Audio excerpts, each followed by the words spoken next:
It's strange how a smile can become part of your daily uniform. You wear it every morning like makeup, just enough to hide the cracks. People start believing it's real, and after a while, you almost believe it too. Almost. My name is Claire, and for 12 years, I've been pretending to be the happiest wife in Maplewood, a quiet suburban town where everyone knows everyone, and every front porch hides a secret or two. From the outside, my life looked perfect.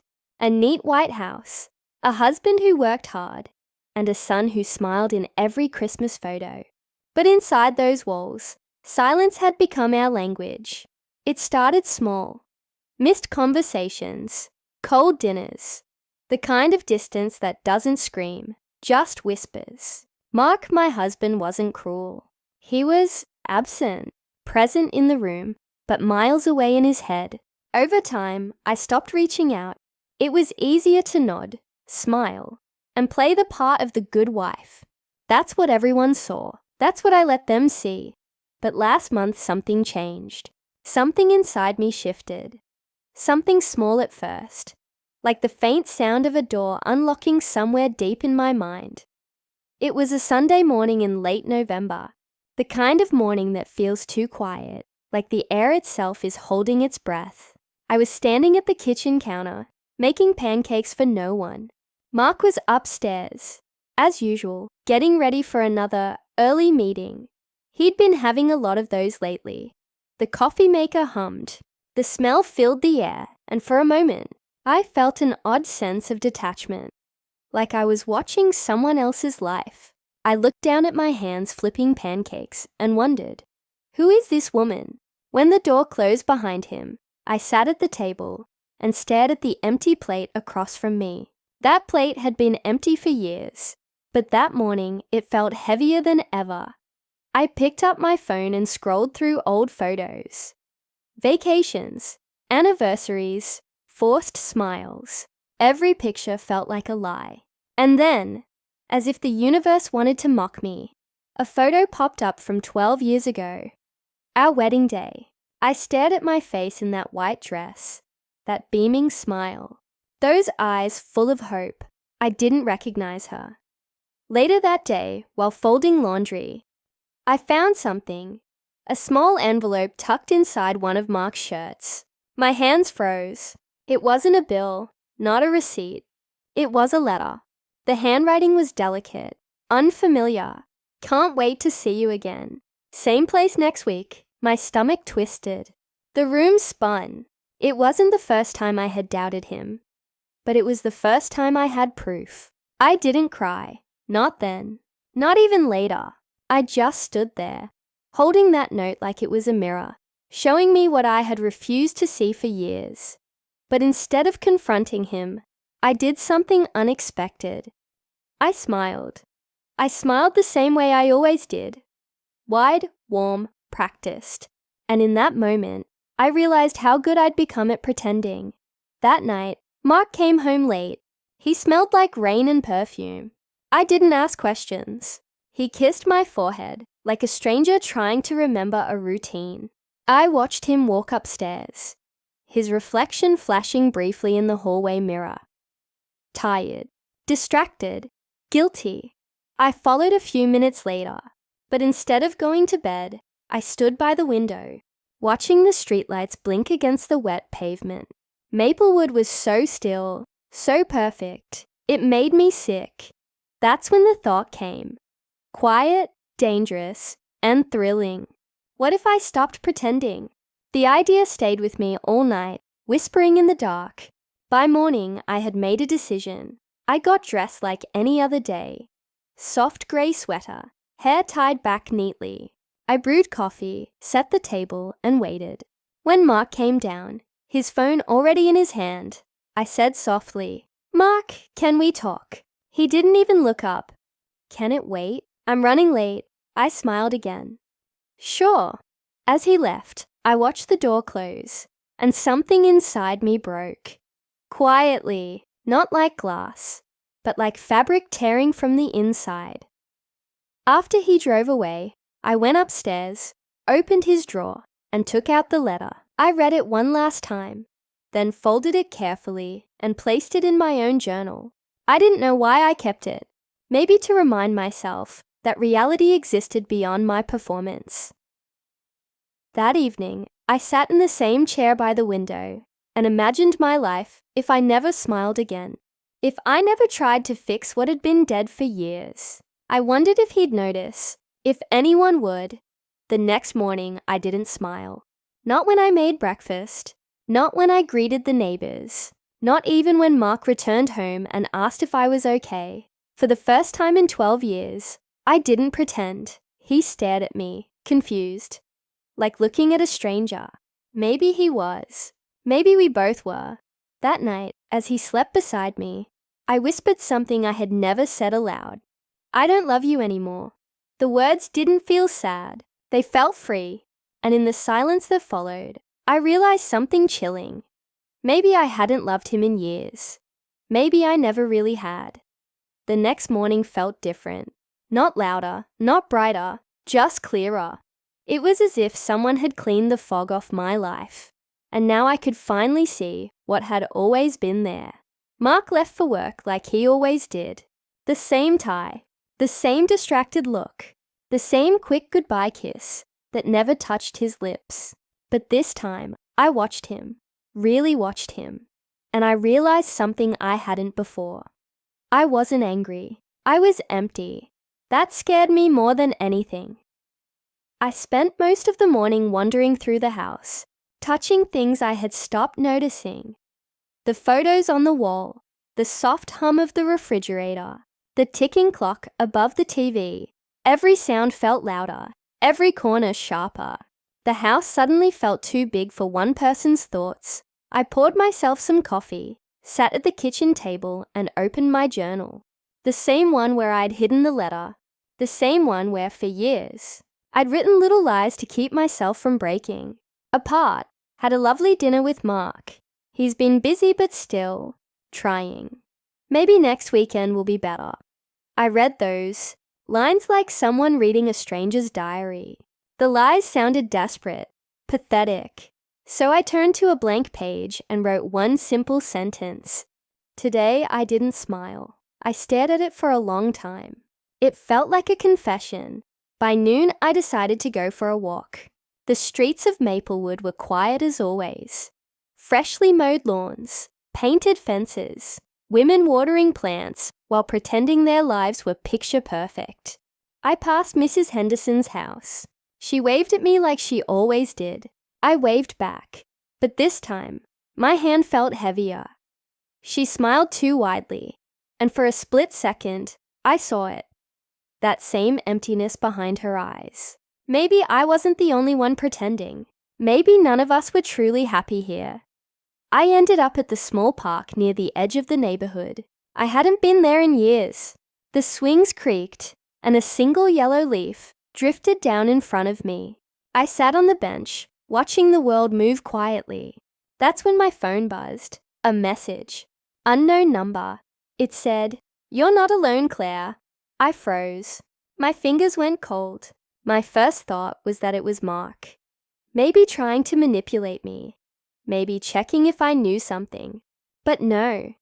Mark would never send something so strange, so deliberate. I didn't reply. I just locked my phone and sat there, my heart pounding. When I got home, the message kept replaying in my mind. "You're not alone." What did that mean? By evening, I convinced myself it was some scam message. Random, meaningless. Still, I couldn't shake the feeling that someone was watching me. Not in a sinister way, but like someone who knew me. Someone who saw the truth before I did. That night, I couldn't sleep. Mark was snoring softly beside me. I stared at the ceiling, tracing invisible lines in the dark, listening to the rhythm of his breath. I wondered how many nights I'd done this. Lying next to him, feeling utterly alone. The next morning, I checked my phone again. A second message. "You can stop pretending now. No name, no number, just those words." I felt my chest tighten. My first instinct was fear. My second was curiosity. Who knew? Who understood? I thought about calling someone, but who would I even tell? My mother would say I was overreacting. My friends would smile politely and gossip later. No one ever really listens when a woman says she's unhappy. So I kept it to myself. Later that afternoon, I was cleaning the living room when I noticed something strange. One of our wedding photos had been moved. It wasn't in the center of the mantel anymore. It was slightly tilted to the right, just enough to look wrong. I called out, "Mark, did you move this?" No answer. Of course not. He was still at work. I fixed the frame, but the small detail lingered in my mind. The message, the frame, the feeling that something around me had shifted. That night, Mark didn't come home until after midnight. He walked in, half drunk, smelling of whiskey and something floral. "Rough day?" I asked quietly. He looked at me, surprised by my tone. Calm, detached. "Yeah, something like that," he muttered, hanging his jacket on the chair. I watched him, the way he moved, the way he avoided my eyes. I could see guilt in his posture, in the way he rubbed his forehead like he wanted to erase the day. "You okay?" he asked. I nodded. "I'm fine." And then, without even realizing why, I smiled again. But this time it wasn't the old smile. It was different, colder, quieter, almost cruel. He didn't notice. He never did. When he finally fell asleep, I got up, walked to the window and looked outside. The street was empty, except for one car parked across the road. Headlights off, engine running. It stayed there for a while, then drove away slowly. Something about it made my skin crawl. I turned back to the mirror beside the window and caught a glimpse of myself. For a second, I didn't recognize the reflection. My own eyes looked distant, hollow, like someone else was staring back. And that's when it hit me. Maybe I wasn't pretending anymore. Maybe the act had ended. Maybe I had become something new. But as I stood there, still watching that reflection, my phone buzzed again on the table behind me. A third message. "You're doing great. Just keep being yourself." This time my heart didn't race. This time I smiled. The next few days passed like a dream that doesn't make sense, but still feels too real. The messages stopped for a while, but their silence was even louder than their words. I kept checking my phone every few hours, pretending I wasn't waiting. But I was. I needed to know if someone out there truly saw me. Mark didn't notice the change in me. Or maybe he did, but didn't care enough to ask. He moved through the house like a ghost, existing but never connecting. We'd become two strangers, sharing a last name and a mortgage. One evening, while cleaning the kitchen, I found myself staring at the empty chair across the table again. It was strange. That chair had been part of my life for 12 years. Yet suddenly it felt like it belonged to someone else. The absence sitting in it was heavier than the man who was supposed to be there. After dinner, Mark said he was going out with the guys. He didn't specify who the guys were. He never did. I just nodded, like I always did, and watched him walk away. The door closed softly, and the house swallowed me whole. That's when I decided to do something I hadn't done in years. I poured myself a glass of wine, not the cheap kind we kept for guests, but the good bottle I'd been saving for a special occasion. Funny how I thought happiness had to be scheduled. I sat in the living room, the lamp casting a soft yellow light across the walls. The quiet felt different now. Not lonely, just still. I turned on some soft jazz, the kind I used to love before life became a routine. And then I opened my journal again. I flipped to the page where I'd written, "Today, I didn't smile." Below it, I wrote another line. "Today, I didn't care."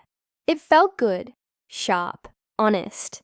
A few minutes later, my phone buzzed. For a second, I froze, almost afraid to look. The screen lit up. Same unknown number. "You're stronger than you think." I exhaled slowly, like I'd been holding my breath for hours. Whoever it was, they understood me better than my husband ever had. But how? I texted back before I could stop myself. Who are you? No reply. Minutes passed. The clock ticked. My heart thumped. And then, finally, someone who sees you. The message sent a shiver through me. I didn't know if I should be afraid or grateful. All I knew was, for the first time in years, I felt seen. That night, I couldn't sleep again. The wine blurred the edges of my thoughts, but not enough to quiet them. I lay awake, watching the faint glow from the streetlight outside flicker across the ceiling. I started thinking about the little things. The way Mark's voice had grown colder. The way my reflections sometimes felt delayed. The way the messages always came when I was alone. Something was shifting in me, and I didn't know if it was healing or breaking. The next morning, I went into town. I told myself I needed groceries, but really, I just needed to be somewhere that wasn't my house. The grocery store felt like a movie set. Smiling cashiers, bright lights, families arguing over cereal boxes. I felt like an observer, not a participant. Everyone looked so alive, and I wondered how many of them were pretending too. As I reached for a carton of milk, someone brushed past me. A woman, mid-30s, dark hair, wearing a green coat. She turned slightly and smiled. Not a polite smile, but one that lingered, like she knew me. Before I could react, she was gone. I froze for a moment, my pulse quickening. Had I seen her before? Something about her face felt familiar, like a half-remembered dream. When I left the store, my phone buzzed again. You look beautiful today, my breath caught. My eyes darted around the parking lot. Cars, people loading groceries, a kid crying near the cart return. No one was looking at me, but I could feel it. Someone was watching. I got into my car and locked the doors. My hands were trembling as I typed. Where are you? No response. I drove home faster than I should have, my thoughts spinning. Was it that woman in the green coat? Was it someone following me? Or was I finally losing my mind? When I got home, I sat in the driveway for a long time, trying to calm down. The air inside the car felt thick, heavy, like I'd been holding my breath for hours. Eventually, I went inside and poured another glass of wine. The house was dark, except for the dim glow of the living room lamp. I sat on the couch and scrolled through my phone, reading the messages over and over again. Each word felt intimate, deliberate, like they knew exactly what I needed to hear. You're not alone. You can stop pretending. You're stronger than you think. You look beautiful today. 4 sentences from a stranger. And yet, they felt like pieces of a puzzle I didn't know I was solving. I looked at my reflection in the TV screen. The faint outline of my face, the glassy eyes, the faint curl of my lips. For the first time, I didn't look sad. I looked curious, alive even. Then from upstairs, I heard it. A faint creak, like a floorboard shifting under weight. My body went cold. Mark? I called out softly. No answer. I stood up slowly, every nerve in my body on alert. The sound came again, closer this time. I took a deep breath, stepped toward the staircase, and looked up. The hallway light was on, and at the end of it, I thought I saw something move, a shadow. Quick, small, but real. My hand tightened around the banister. Who's there? Silence. I took one cautious step up, then another. The air felt electric, charged. And then, just as I reached the top of the stairs, my phone buzzed again in my pocket. A new message. Don't be afraid, Claire. It's just me. I froze. My heart pounded so hard I could barely breathe. The hallway was empty. But the door to my bedroom, the one I'd left slightly open, was now closed. The sun filtered through the half-open blinds, casting thin lines of light across the floor. Emily sat at the dining table, her coffee untouched, her eyes fixed on the small photo frame in front of her. It was from their 10th anniversary. A picture of her and Mark smiling on a beach in Maine. To anyone else, it looked like a perfect moment. But Emily remembered how cold that day was, how the wind stung her face, and how Mark didn't notice she was shivering. She ran her fingers over the glass frame. The smile staring back at her felt foreign, rehearsed. A smile she'd learned to wear like a mask, and for the first time in years, she caught herself whispering out loud, "Who are you?" That morning, Mark had already left for work. He didn't say goodbye. He didn't have to. Their silence had become routine, a comfortable space filled with unspoken agreements. They played their parts well, the stable husband, the happy wife, the perfect couple. But lately, the act was slipping. At the grocery store, people used to greet her with warmth. "Hey, Emily, how are you?" Now they hesitated, sensing something different. The way her eyes lingered too long on strangers' faces, or how she stood still in the middle of an aisle, lost in thought. She didn't even realize when it started, this quiet unraveling. Maybe it was after she found the second phone in Mark's car glove box. Locked, hidden beneath a stack of old receipts. She hadn't confronted him. She didn't want to. Instead, she put it back exactly where it was, as if she hadn't seen it. That was her way of staying in control, pretending. But since that day, something inside her had shifted. She began keeping small secrets too. Subtle things at first. Leaving the house without telling him where she was going. Taking longer drives. Spending hours at a cafe where no one knew her name. She'd sit by the window, writing in a small black notebook she'd bought from a thrift store. Sometimes she wrote about her dreams. Sometimes she wrote about disappearing. The barista there, a woman named Claire, had started recognizing her.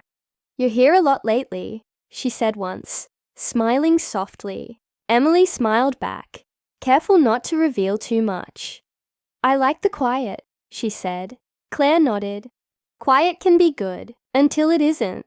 That sentence stayed with her for days. At night, Emily would stand in front of the mirror, brushing her hair, her reflection mimicking every movement, every blink. But one night it felt wrong. She froze. For a split second, she thought the reflection smiled a heartbeat too late. She stepped closer, her breath fogging the glass.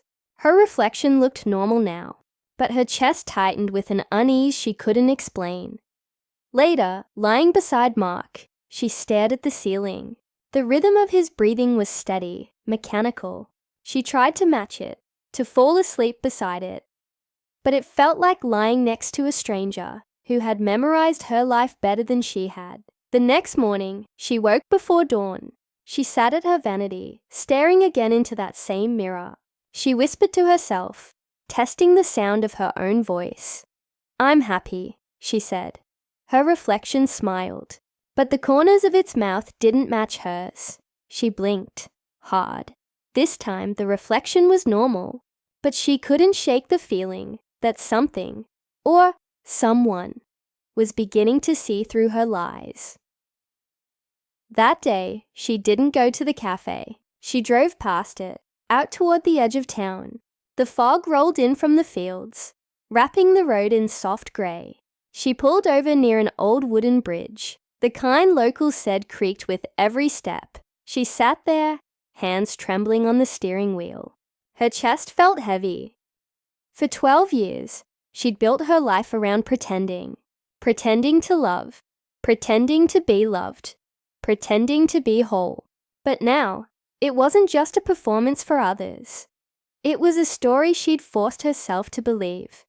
She looked down at her hands and whispered, almost pleading, "Who's pretending now?" The air was still.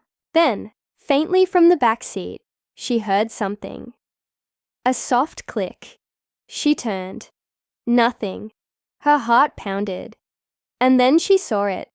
Her own black notebook lying open, though she swore she hadn't touched it in days. She leaned back, breath shaky, and saw the newest entry written in her handwriting. Only she didn't remember writing it. It said, "Tomorrow, he finds out." The next morning, Emily sat at the edge of her bed, still staring at that single sentence written in her black notebook. Tomorrow he finds out. The ink looked fresh. Too fresh. She traced her finger over the words, hoping they'd smudge. Hoping it was just something she wrote weeks ago and forgot. But they didn't. The ink was dry. The sentence felt deliberate, confident, like someone knew what would happen next. But who? She pressed her hands against her temples, trying to remember. There were gaps in her mind lately, moments that felt missing, like she'd lived them, and then someone quietly erased them afterward. When Mark came downstairs, he looked at her with his usual distant politeness. "You're up early," he said. She nodded. "Couldn't sleep." He poured coffee, the sound of it filling the silence. "Everything okay?" he asked. Not because he cared, but because that's what people say. "I think so," she lied. "Just thinking." He shrugged, picked up his briefcase, and left for work. The door closed softly behind him. And the quiet that followed felt heavier than ever. Emily sat there for a while, the sentence repeating in her head like a heartbeat. Tomorrow, he finds out. Tomorrow he finds out. By noon, she decided she couldn't stay home. She drove to the cafe, her safe place. But even that felt different today. Claire greeted her like always, but her eyes lingered for a second too long. "You okay?" Claire asked. Emily hesitated. "Do you ever feel like you're losing time?" Claire tilted her head. "What do you mean?" "Like you do things but don't remember doing them. Writing something down and realizing it's in your handwriting, but you don't recall it at all." Claire gave a nervous laugh. "Sounds like stress. Maybe too much alone time." Maybe, but Emily didn't believe it. When she got home, she found Mark's car already in the driveway. That was unusual. He never came home this early. Her pulse quickened. Inside, he was sitting on the couch, the black notebook open in his hands. "What is this?" he asked, his voice low. Emily froze. "Where did you—" "It was in your drawer." He cut her off. "Did you write all this?" Her throat tightened. "What are you talking about?" He flipped through the pages. These stories, or whatever they are, they're about us, Emily, about our house, our arguments, even the exact words I said." She stepped forward slowly. "Mark, give me that." He didn't move. "There's one part here that really bothers me," he said, his tone flat. "You wrote, 'He'll regret it soon.' What does that mean?" Emily's mouth went dry. She didn't remember writing that line. But there it was, on the page. Her handwriting, her pen. She swallowed. "I didn't—" "Stop lying," he snapped. "Are you seeing someone? Is that what this is?" She took another step toward him, her voice trembling. "Mark, please. I don't know how that got there." His face hardened. 12 years, Emily. 12 years. And you've been keeping secrets." She almost laughed. Not out of humor, but disbelief. "Secrets? You think I'm the one keeping secrets?" He looked thrown off for a moment. "What's that supposed to mean?" She pointed toward the window. "I found your second phone. The one in the car. You don't get to accuse me." The color drained from his face. For a second, neither of them spoke. The air between them felt electric. Heavy with something unspoken, something dangerous. Finally, Mark stood up, closing the notebook. "You've lost it," he said. "I don't know what's going on with you, but this—" He gestured toward the notebook. "This isn't normal." He walked past her and out the door. Emily stood frozen, staring at the space where he'd been. The house was too quiet. She walked back to the couch, picked up the notebook, and flipped to the last page. Her hand shook as she read the final line, one she hadn't seen before, one that wasn't there this morning. It said, "He's not the only one pretending." Her breath caught. The words seemed to shimmer for a second, as if they were still being written. Invisible ink revealing itself under her gaze. She slammed the notebook shut. Her reflection in the dark TV screen stared back at her, but the woman looking at her was smiling, and Emily wasn't. That night, Emily couldn't sleep. The house felt alive, breathing, watching. Every creak of the wooden floor seemed to echo her heartbeat. She kept her eyes on the ceiling, afraid that if she closed them, she'd wake up to something she couldn't explain. The black notebook lay on her nightstand, closed, but somehow louder than anything else in the room. She kept glancing at it, expecting the cover to move, the pages to flip on their own. Mark hadn't come home. No calls, no text, just silence. And that silence felt too intentional, too rehearsed. By 2 a.m., Emily gave up on sleep. She walked into the bathroom, switched on the light, and faced the mirror. Her eyes were tired, red at the corners. She looked older tonight, worn, hollow. "Who are you?" she whispered again. Her reflection blinked. A perfect copy. But then, for the first time, it smiled. A small, knowing smile that didn't belong to her. Emily stumbled back, clutching the sink. Her breath came fast. She turned away, then slowly looked again. The reflection was normal now, still, silent. Her mind screamed at her to leave the room, to stop looking. But something in her, a dark, curious part, refused to move. She stepped closer. The mirror fogged slightly from her breath. She reached out and touched the glass. "Who's pretending now?" she whispered. For a second, she swore the reflection tilted its head. Not much, just a fraction off sync, but enough to make her heart stop. A sudden vibration broke the silence. Her phone buzzed on the counter. She grabbed it quickly, desperate for something real. It was a message from Mark. It said, "I know everything. We need to talk. Come to the old house on Miller Road." She froze. The old house. The one they'd nearly bought before this one. Before things fell apart. It had been empty for years. Why would he go there? She didn't reply.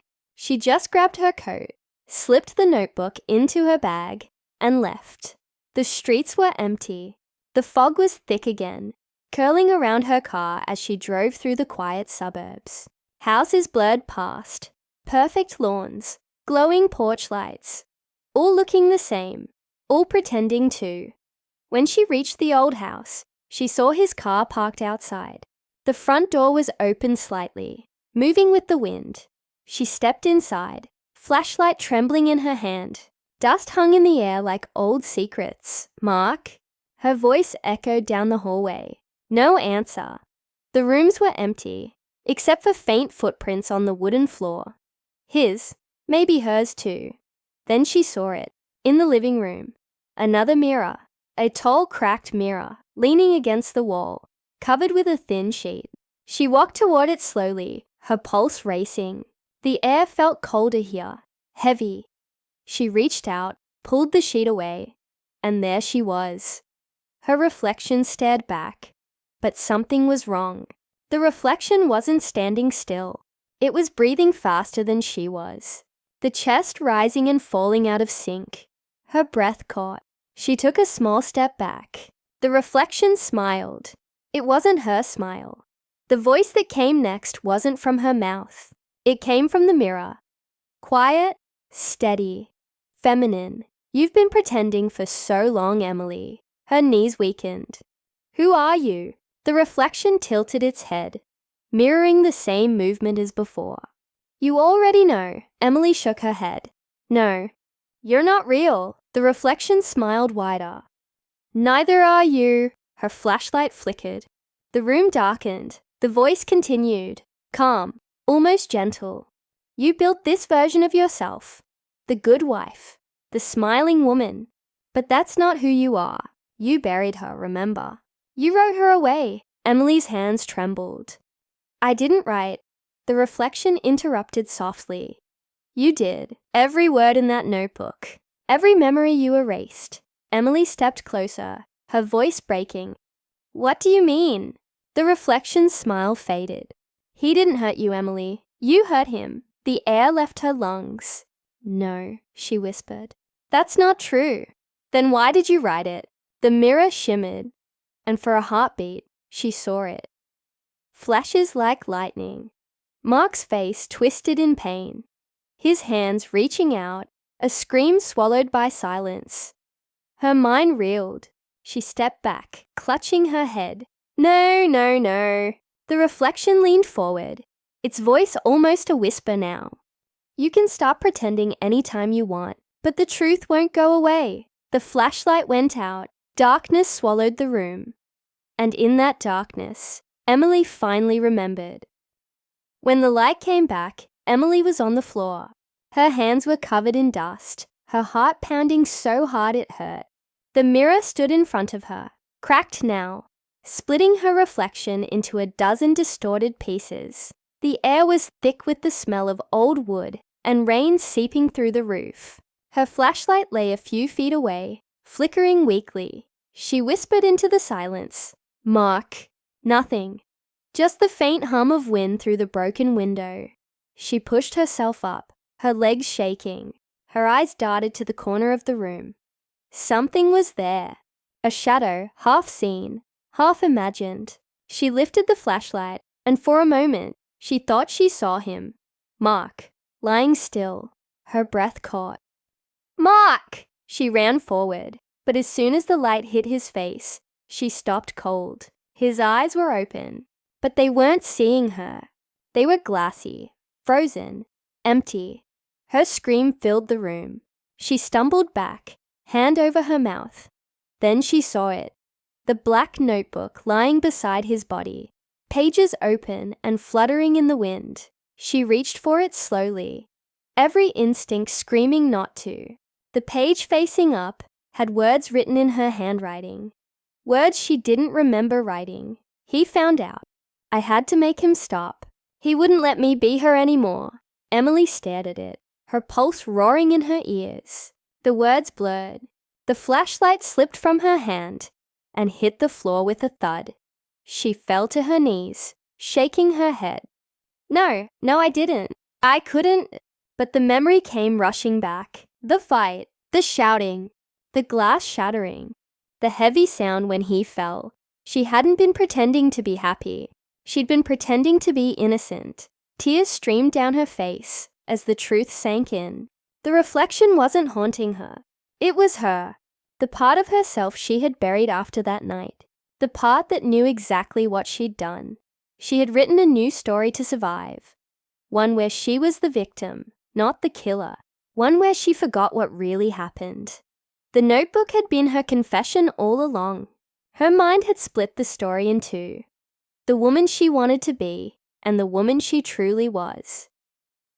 The reflection in the broken mirror started moving again. Piece by piece, her fractured face began to align.